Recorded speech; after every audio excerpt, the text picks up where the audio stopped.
Tiasa Fosel, la detentrice del primato della manifestazione nel 2012, nell'edizione 2012 di questo meeting aveva nuotato 1.09 e 14.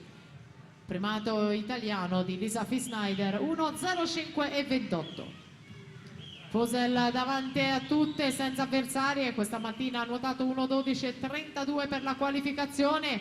Partenza decisa per la slovena di Krani e vira in 31,97, la Mometto in seconda posizione, poi la Casarotto che ha virato in terza posizione. Tiasa Fosel classe 94, classe 93 Serena Mometto, decisamente più giovane Eleonora Casarotto, classe 1998, Casarotto che si è portata in seconda posizione alle spalle di Tiasa Fosel.